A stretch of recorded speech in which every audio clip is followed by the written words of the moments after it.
Medusa Greek mythology का एक अहम हिस्सा थी, लेकिन उसका नाम सुनते ही लोगों के सामने सिर्फ उसका भयानक रूप आता है। सांपों से भरे बाल और पत्थर बना देने वाली आंखें। लेकिन मेडूसा हमेशा से ऐसी नहीं थी। मेडूसा पहले एक आम इंसान थी, ना तो कोई राक्षसी थी और ना ही कोई देवी, लेकिन उसके रूप में कुछ अलग ही बात थी। उसके बालों की जादुई लहरें ऐसी लगती थीं जैसे काले बादल धरती पर उतर आए हों। उसका चेहरा इतना मधुर और कोमल था कि उसे देखते ही लगता था जैसे स्वर्ग की कोई अप्सरा जमीन पर चल रही हो। उसकी आंखों में ऐसी गहराई थी जैसे समुद्र का किनारा, जिसमें डूब जाना भी एक सुकून होता। मेडूसा को देखकर लोग कहते थे, ये लड़की सुंदरता की देवी एफ्रोडाइट से कम नहीं। मेडूसा युद्ध और ज्ञान की देवी अथीना की एक सच्ची भक्त थी, उनकी एक पवित्र पुजारन। कहते हैं समय के एक हिस्से में अथीना का एक बेहद भव्य और पवित्र मंदिर हुआ करता था।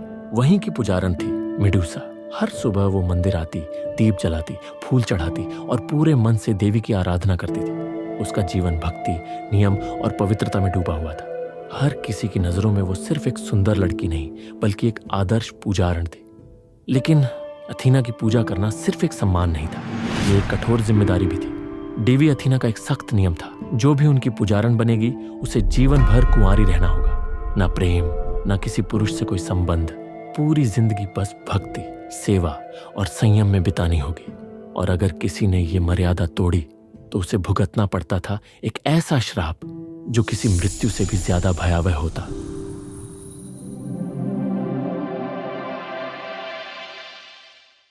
कई सदियां ऐसे ही बीत गईं।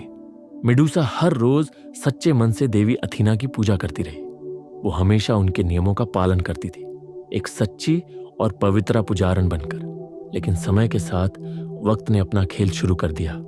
मेडूसा की खूबसूरती ही उसके लिए एक अभिशाप बन गई। धीरे धीरे उसकी सुंदरता की चर्चाएं हर ओर हवा की तरह फैलने लगीं। हर जगह लोग उसके रूप के दीवाने होने लगे। छोटे लोग, बड़े राजा महाराजा, सभी ग्रीक पुरुष उसके बारे में बातें करने लगे।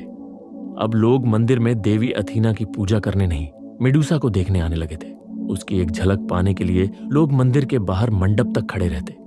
लोग भूल चुके थे कि वो जगह भक्ति और पवित्रता की थी। उनके मन से पूजा की भावना ही चली गई थी। अब सबकी नजर सिर्फ मेडूसा पर थी। ये बात देवी अथीना को चुभने लगी। वो चाहती थी कि लोग उनका नाम लें, उनकी पूजा करें, लेकिन अब सबका ध्यान मेडूसा पर था। अथीना एक देवी थी, लेकिन जब लोग उनकी जगह एक इंसान की सुंदरता के दीवाने बनने लगे तो उनके मन में द्वेष, जलन और गुस्सा भरने लगा मेडूसा के लिए। अथीना के लिए यह किसी अपमान से कम नहीं था, एक पुजारन जिसे वो स्वयं सम्मान देती थी। अब लोग उसी को देवी से भी ऊपर मानने लगे थे, लेकिन मेडूसा को इन सब बातों से कोई मतलब नहीं था। वो बस हर रोज अपने सच्चे मन से मंदिर जाती, दीप जलाती, फूल चढ़ाती और देवी अथीना की पूजा करती। वो लोगों की बदली नजरों और सोच से अनजान थी। उसके लिए तो सब कुछ पहले जैसा ही पवित्र था, पर वक्त ने उसके साथ एक और खेल खेला। जब उसकी खूबसूरती की चर्चा समुद्र के देवता पोसाइडन तक पहुंची, जो सबसे शक्तिशाली देवताओं में से एक माना जाता है, तो वो तुरंत मेडूसा के पास गया। पोसाइडन भी उसके रूप का दीवाना हो गया। उसने मेडूसा से कहा, मेरी रानी बन जाओ। लेकिन मेडूसा ने उसका प्रस्ताव तुरंत ठुकरा दिया, क्योंकि जैसा कि हमने पहले बताया, वो अथीना की पुजारन थी और एक पुजारन कभी किसी से संबंध नहीं बना सकती थी।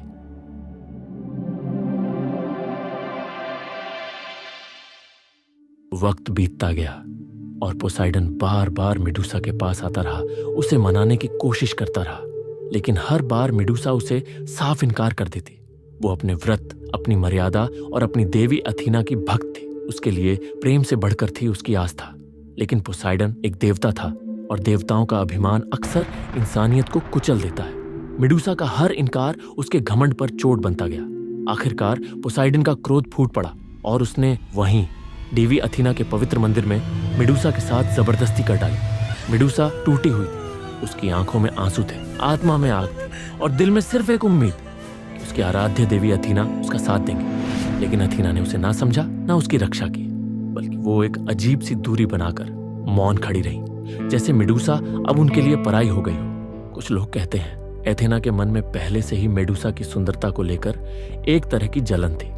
जब सब लोग मंदिर में देवी को छोड़कर मेडूसा को देखने आने लगे तो अथीना का गुस्सा भीतर ही भीतर पल रहा था। और अब जब पोसाइडन की यह घटना घटी तो देवी अथीना ने सारा दोष मेडूसा पर ही मढ़ दिया। अथीना ने गरजते हुए कहा, तुमने मेरे मंदिर को अपवित्र किया है, इसीलिए अब तुम किसी को अपनी आंखों से देख नहीं सकोगे, क्योंकि तुम्हारी नजरों से जो भी देखेगा वो तुरंत पत्थर बन जाएगा। उसके बाल जो कभी रेशमी लहरों जैसे लगते थे अब डरावने सांपों में बदल गए। उसका रूप जो कभी देवताओं को भी मोहित करता था अब भयानक और श्रापित हो गया। मेडूसा अब कोई साधारण लड़की नहीं रही, वो बन गई एक जीता जागता श्राप, एक ऐसा नाम जिससे इंसान ही नहीं देवता भी डरने लगे।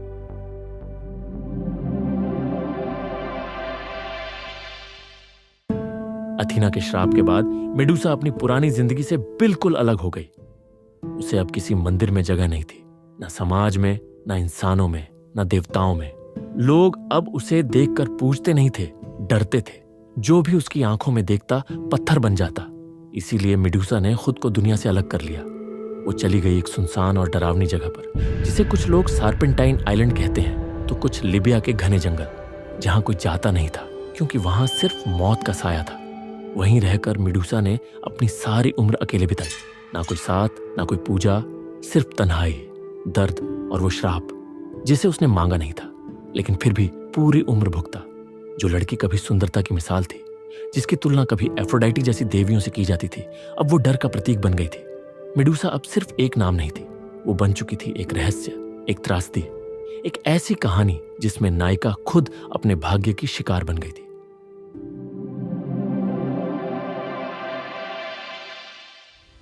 सदियां बीत चुकी थी। मेडूसा अब भी अपने अंधेरे वीरान एकांत में कैद थी, एक ऐसी जगह जहां कोई इंसान तो क्या, देवता भी जाने की हिम्मत नहीं करता था। उसकी आंखों का श्राप अब भी जीवित था। जो भी उसे देखता पत्थर बन जाता। वहीं दूसरी तरफ था पर्सियस, ज़्यूस का पुत्र, एक देव मानव, आधा देवता आधा इंसान, लेकिन दिल में पूरा योद्धा। जब समंदर से उठा राक्षस क्रैकन धरती पर तबाही मचाने लगा तो देवता भी हिल गए। क्रैकन को हराना लगभग नामुमकिन था, और तभी पर्सियस को सौंपा गया एक खतरनाक मिशन। उसे भेजा गया स्टाइजियन डायनो के पास, वो 3 अंधी भविष्यवक्ता जो नियति के धागे बुनती थी। पर्सियस ने जब उनसे क्रैकन को हराने का उपाय पूछा तो उन्होंने कहा, सिर्फ मेडूसा की आंखें उसे रोक सकती हैं, लेकिन वो अब इतनी तन्हा, टूटी और श्रापित हो चुकी है कि किसी के पास नहीं आती। अगर क्रैकन को रोकना है तो तुम्हें उसका सिर काट कर लाना होगा। पर्सियस ने अपनी हिम्मत समेटी और स्टिक्स नदी पार की, जहां अंधेरा ही अंधेरा था, जहां हर सांस मौत की आहट जैसी लगती थी। वो पहुंचा मेडूसा की शरण स्थली तक, एक गुफा जहां सन्नाटा भी चीख जैसा सुनाई देता था। लेकिन मेडूसा से लड़ना आसान नहीं था, क्योंकि उसकी एक झलक भी मौत थी। पर्सियस ने तब इस्तेमाल किया अपने दिव्य वरदानों का, अथीना का दिया हुआ चमकता शीप, हेरमेस के पंखों वाले उड़ने वाले जूते और एक जादुई तलवार जो किसी भी चीज को काट सकती थी। उसने मेडूसा को कभी सीधे नहीं देखा, सिर्फ उस ढाल में दिखते प्रतिबिंब में। और जैसे ही सही मौका मिला उसने एक ही वार में मेडूसा का सिर काट डाला। मेडूसा की आंखें अब भी खुली थी, अब भी वैसी ही शक्तिशाली। पर्सियस ने सिर को एक थैले में रखा और तुरंत युद्ध भूमि की ओर लौट पड़ा, जहां क्रैकन तबाही मचा रहा था। फिर सभी की आंखों के सामने पर्सियस ने मेडूसा का सिर निकाला, और जैसे ही क्रैकन की नजर मेडूसा की आंखों से टकराई, वो तुरंत पत्थर का बन गया। एक ही पल में विनाश रुक गया और मानवता को मुक्ति मिली।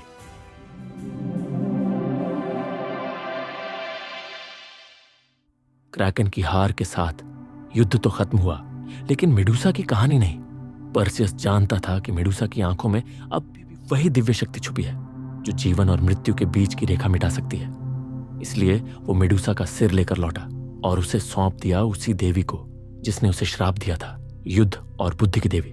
अथीना ने मेडूसा के सिर को अपने एगिस शील्ड पर सुसज्जित किया। अब वो ढाल सिर्फ एक कवच नहीं रही, बल्कि बन गई थी एक अजेय अस्त्र। जब भी अथीना युद्ध के मैदान में उस ढाल को उठाती तो शत्रु उसकी एक झलक पाकर पत्थर बन जाते।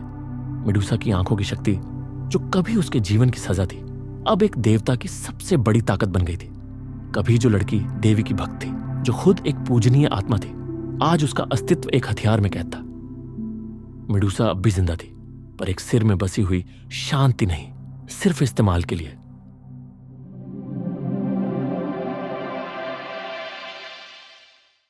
मेडूसा का अंत चाहे जितना भी भयानक रहा हो, उसकी कहानी सिर्फ एक राक्षसी की नहीं थी, बल्कि एक ऐसी स्त्री की थी जिसे देवताओं के अहंकार, समाज की कठोर मर्यादाओं और एक देवी की ईर्ष्या ने कुचल डाला।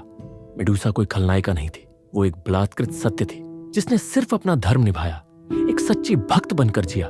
लेकिन जब नियति ने उसे धोखा दिया तो न इंसाफ मिला न सहारा। वो लड़की जो कभी देवी के मंदिर की सबसे प्रिय थी, उसे उसी मंदिर में अपवित्र कहा गया और उसी देवी ने उसे श्राप दे डाला। लेकिन समय के साथ मेडुसा एक दहशत नहीं बल्कि एक प्रतीक बन गई, फेमिनिज्म, रेजिलियंस और आंतरिक शक्ति का प्रतीक। आज हर वो आत्मा जो अन्याय से टूटी है, हर वो स्त्री जिसने अपनी आवाज खो दी, वो मेडुसा में खुद को देख सकती है, क्योंकि उसकी आंखें सिर्फ श्रापित नहीं थी, वो उस दुनिया का आईना थी जो सुंदरता से डरती है और शक्ति से जलती है। उसका चेहरा जो कभी सौंदर्य का प्रतीक था, अब हमें याद दिलाता है कि कैसे ये संसार अक्सर उन्हीं को राक्षस बना देता है जो सबसे ज्यादा पीड़ित होते हैं। और सबसे गहरी बात यह है, जिसे दुनिया ने राक्षस कहा, उसके पास तो बस एक दिल था जो कभी प्यार से धड़कता था। वो आंखें थीं जो भक्ति में नम हो जाया करती थी। मेडुसा की असली पहचान को समझना मानवता की सबसे बड़ी जीत है। दोस्तों, ये थी मेडुसा की अधूरी लेकिन अमर कहानी।